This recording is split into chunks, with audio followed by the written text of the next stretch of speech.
Today, the latest weapons, coupled with the fighting skill of the American soldier, stand ready, on the alert all over the world to defend this country, you, the American people, against aggression. This is The Big Picture, an official television report to the nation from the United States Army. Now, to show you part of the big picture, here is Sergeant Stuart Queen. All of us are well aware of the great and heroic achievements of our United States Army nurses. In World War II and during the Korean War, we heard, read, and many of us saw how the Army nurse went through great hardship in performance of her duty, the same dangers endured by the troops which she accompanied into combat. But relatively little has been reported of the Army nurse in peacetime. Yet she still serves, not only in the States, but all over the world. Today on The Big Picture, we would like to give you some impression of the work of an Army nurse overseas. And not only her work, but how she spends her leisure time, and something of what she thinks and feels as she serves our troops and her country in the far-flung corners of the world. Korea is no longer on the front pages of the newspapers these days. It is a poor country now, very much like it was before the war, but with the mark of war upon it. American troops are stationed here still, a defense force to ward off possible aggression. We are here too, the Army Nurse Corps, because although the war is over on the battlefield, we nurses must remain with the troops wherever they are, to be ready in case of emergency to care for the wounded, and in peacetime, to fight the eternal battle against disease and sickness.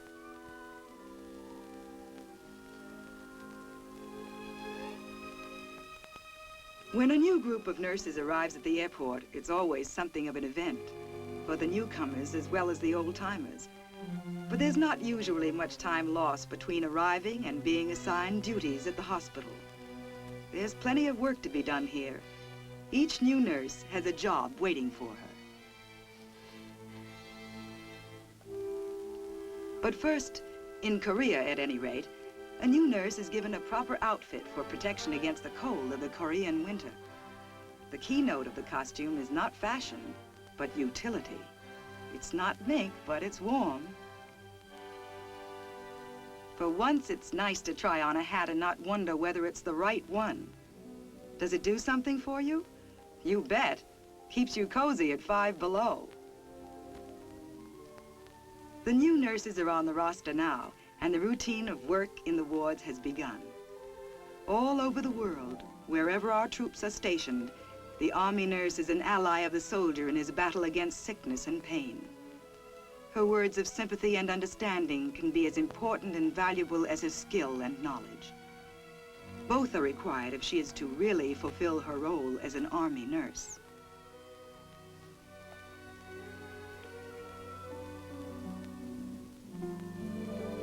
The Army assumes full responsibility for the care of its sick, and in any Army hospital in peacetime, there are the usual number of serious cases. Patients who require operative treatment. Army hospitals overseas are on a par with the best civilian hospitals anywhere. And at each stage of care, the most up-to-date methods are employed. We nurses stand by during an operation, trying our best to be the doctor's right hand, concentrating on playing our part, on making right moves during the teamwork of the operation. Being a skilled assistant at an operation, anticipating the surgeon's needs. This can be one of the nurse's jobs in an operating room. Such work requires special training. But when a patient is coming out of the ether after an operation, and the first face he sees is that of the nurse, and it is a pleasant, smiling face, this too is important in the care of a patient. And for this, there is no training. When the patient is back in the ward, the serious work of returning him to health continues. Throughout his treatment, he is aided by the knowledge, skill, and understanding of the Army nurse. We nurses, especially those who have had considerable experience, are taking part in a program of assisting Korean nurses in treating their sick. Korea is still faced with many post-war problems, not the least of which is the health of its war-ravaged people. More serious Korean casualties of the war are being cared for in our hospitals, where Koreans are often employed to assist in the wards.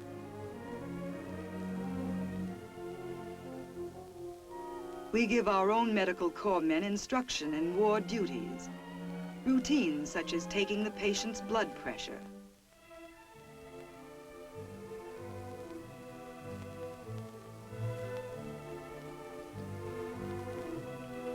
Teaching seems to be a major responsibility in the life of an Army nurse, especially overseas, where knowledge of modern methods of medical care is at a premium. Through an interpreter, one of our nurses instructs a group of Korean nurses in some of the techniques and procedures used in our hospitals. The newly arrived nurse takes a few days to get adjusted to being on her feet all day. So, in her off-duty hours, she is often off her feet. But those who are pretty well accustomed to the hard physical routine are ready and willing for active recreation when the day's work is over. We nurses enjoy physical exercise and take pride in keeping fit and alert. We must take care of sick people, and so we ourselves try to maintain our resistance against illness through regular exercise. A lot of being overseas is fun. Fun in sightseeing and exploring. Each country has its wonders, and since our troops are now scattered just about everywhere, an Army nurse has a chance to see a good bit of the world. In Seoul, Korea, at the Changdeok Palace, one can discover for oneself an ancient and fascinating culture. It's far more interesting being on the spot than reading about it in books. In general, the type of woman who becomes a nurse is interested in people. And in Korea, the everyday life of the people is just as fascinating to us as any building or monument.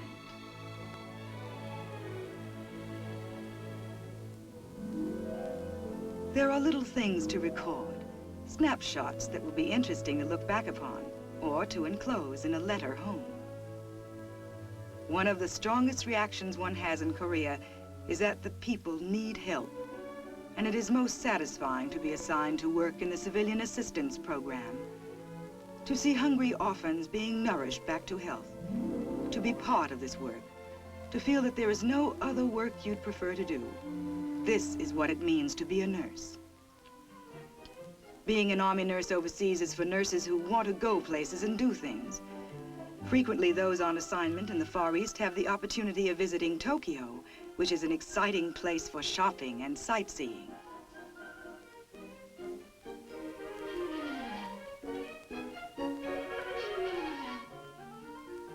A woman commissioned in the Army Nurse Corps finds out very soon that she is part of an organization which regards her as a woman first, then a member of her profession. Her life is not regimented.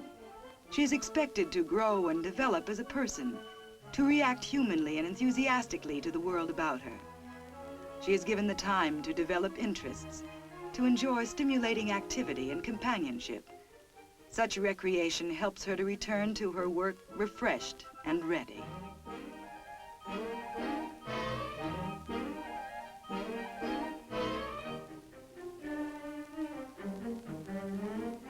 In Japan and wherever she is stationed, many activities are made available.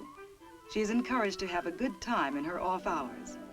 As a type, the Army nurse is a well-rounded person, understanding and interested in people, as well as young in heart, fun-loving and gay.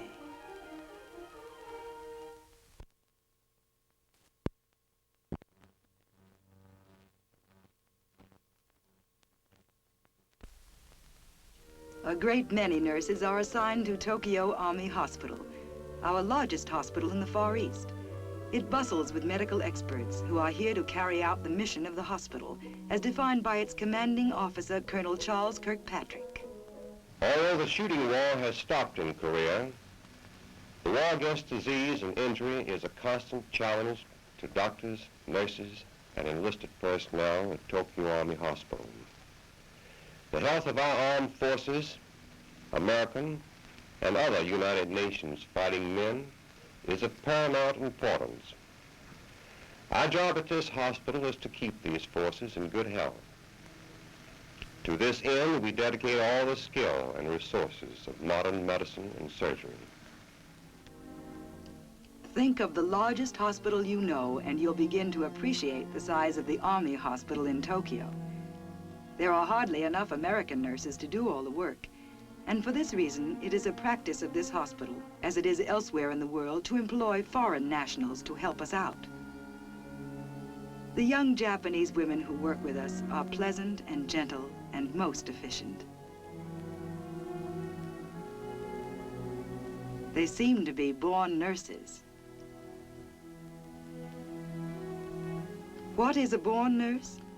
Can you tell by the way she moves, by the way she uses her hands to prepare the sterilized hypodermic needle, and by the manner in which she administers an injection?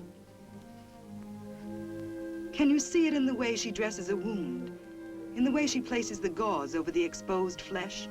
The answer is yes. All the little things help to show whether she's right for her job, whether she is, as they say, a natural. But something else should be in her character, too. An awareness of the patient's wants and needs, an ability to sense something of what he feels, a desire to help him in his distress. To sense his different moods, to be able to bring good cheer when he is alone and feeling his loneliness. This can be as valuable as any medicine in the world. A nurse who enjoys her work gains in medical knowledge every day. What's more, she becomes a source of knowledge to others, passing on what she has learned from her teachers, doctors, and top medical experts. It's a kind of system, this education one receives in a big hospital, and everyone benefits, especially and most importantly, the patient.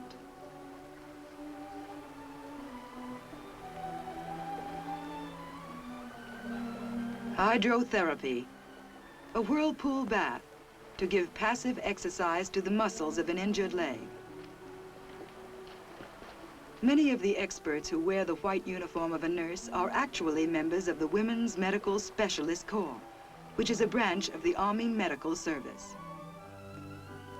These women are experts in the fields of dietetics and physical and occupational therapy. They are in relatively new professions, which the Army has recognized as an important part of medical practice.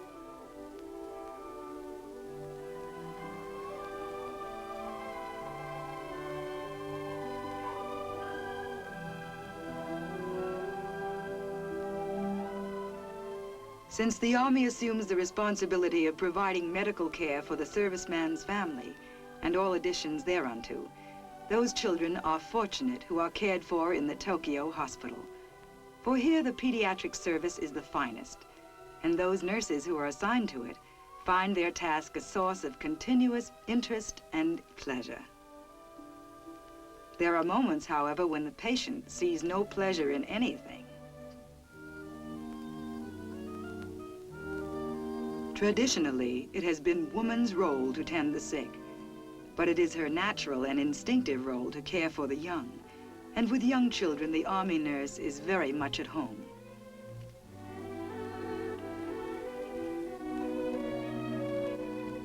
In the evening, the Army nurse is at home in a different sense. She can be alone and undisturbed to write a letter. Or she can be with others. Rarely is she at a loss for something to do in her leisure hours.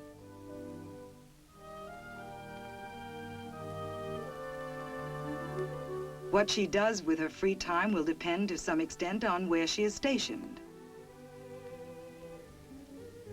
If she is lucky enough to be stationed in Hawaii, she will have absolutely no problem enjoying herself in this land of sunshine. The Army hospital in Hawaii is as modern as they come, and while building the best for the patients, the Army did not neglect the nurses, whose quarters are attractive and comfortable.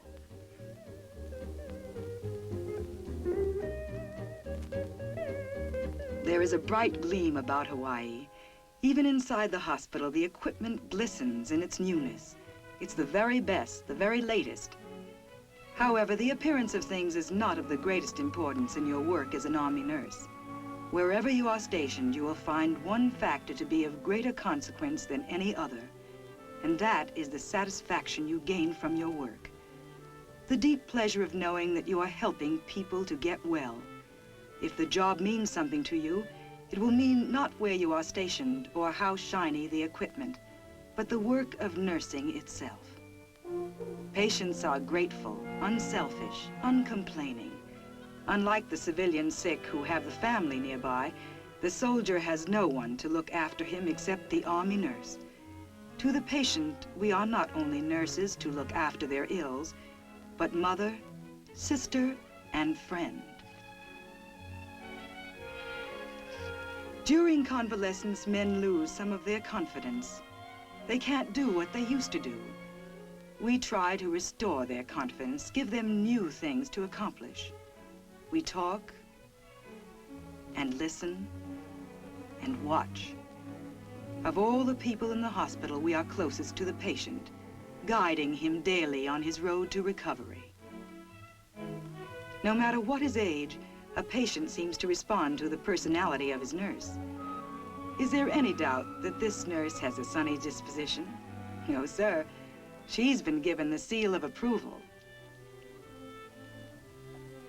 In a large hospital such as this one in Hawaii, one can see an Army principle in operation, and that is training. Throughout one's tour of duty, a nurse is constantly exchanging ideas about the job she is doing in an effort to do it better.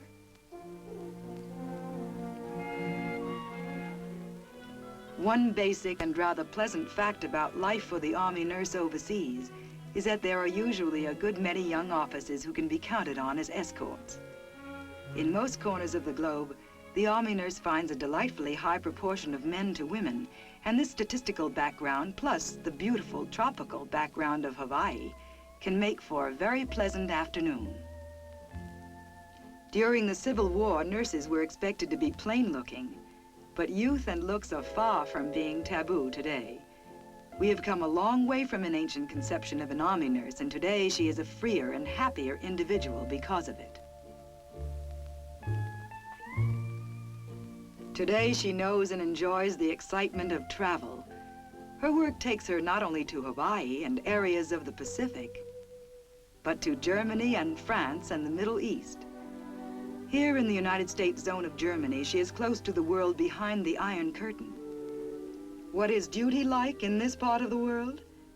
Let us follow one nurse during the first hours and days of her new assignment in a foreign land.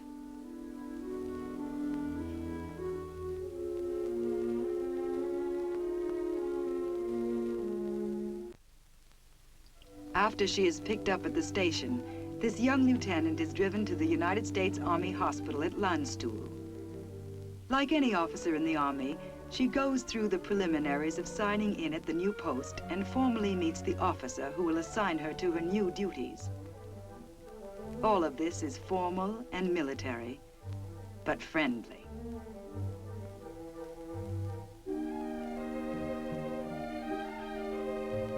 The new nurse has been granted an assignment overseas after having served a preliminary year in the States. She tours the wards, meeting medical experts with whom she may work in the future.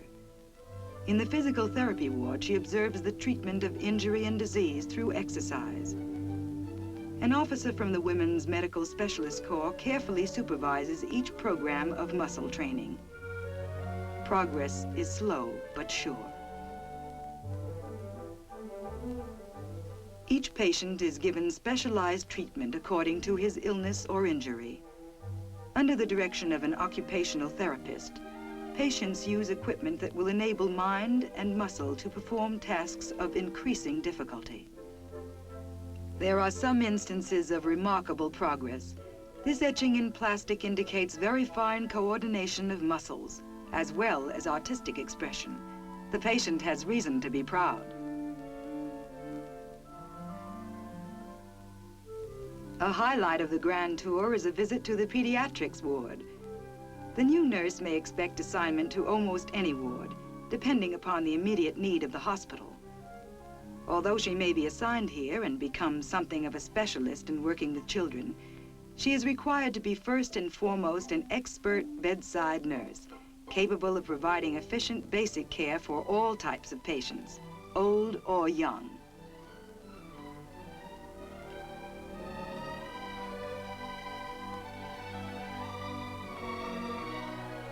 Over at the nursery was a newcomer, an incubator baby, doing very nicely. Also doing nicely was an Army father, maintaining a steady vigil, grateful that this one, though tiny, was all there, perfect in every detail.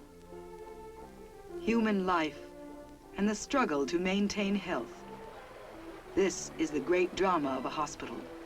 To be part of this drama is exciting and rewarding.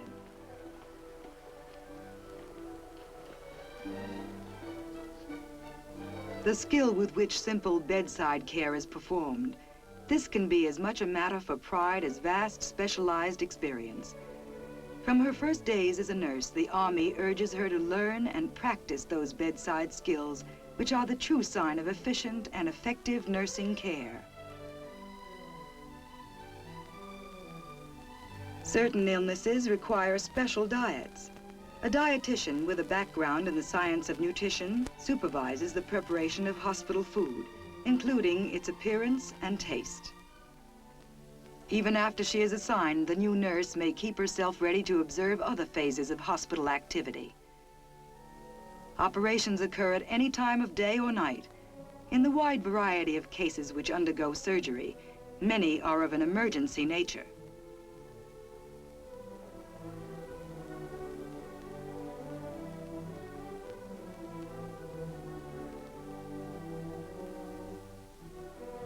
The patient is wheeled into the operating room. He is in the hands of a skilled unit, a group of medical experts who bring vast experience to the delicate work of performing an operation. The surgeon calls for the anesthetic.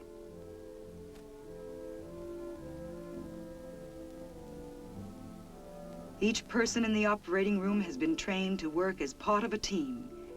Each hand and each move and gesture has been practiced and coordinated.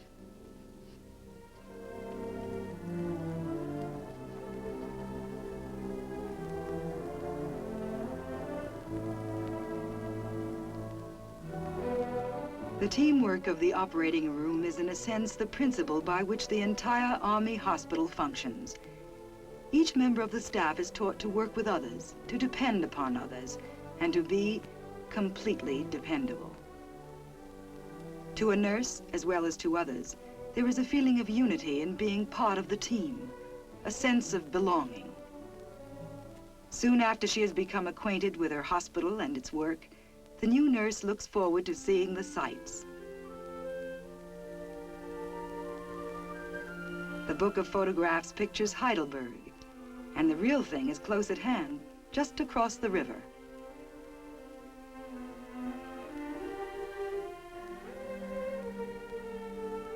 Heidelberg, yesterday and today a center of learning, a typical old world city to explore to one's heart's content. Heidelberg Castle. Since our new nurse will have 30 days of free time during the coming year, she can plan to visit other places of equal interest in Germany, as well as in other parts of Europe.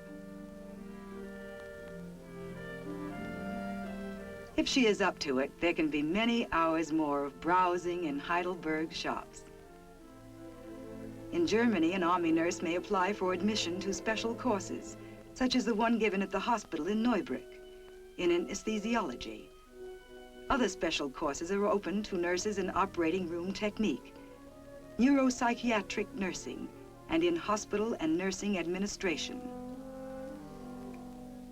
The 52-week course in anesthesiology is expensive, but free. A comparable civilian course would cost at least $1,000. All the newest anesthetics and methods are taught, and the student learns to exercise great care in the use of this equipment. Army nurses, whether specialists or not, try to keep pace with changing medical practices. Both in the hospital and in these specialist courses, there is frequent contact with top-flight medical personnel.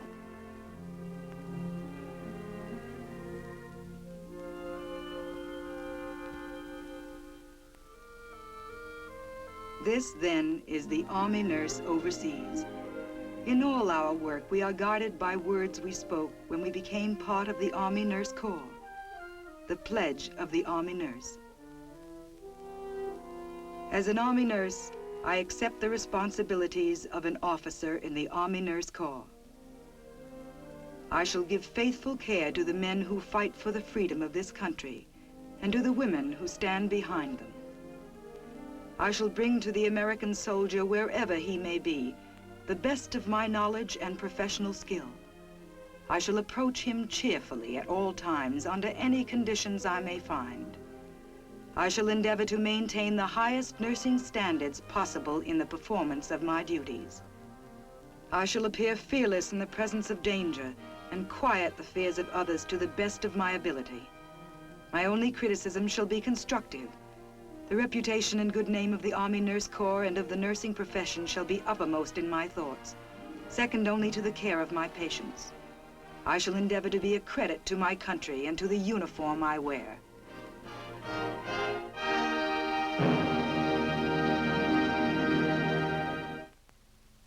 We are happy to have presented this impression of the Army nurse overseas, and we feel that you will join us in a tribute to her for the fine work she is continuing to do in the service of her country. This is Sergeant Stuart Queen, inviting you to be with us again next week for another look at your United States Army in action on The Big Picture. The Big Picture is a weekly television report to the nation on the activities of the Army at home and overseas. Produced by the Signal Corps Pictorial Center. Presented by the United States Army in cooperation with this station. You too can be an important part of the big picture. You can proudly serve with the best equipped, the best trained, the best fighting team in the world today, the United States Army.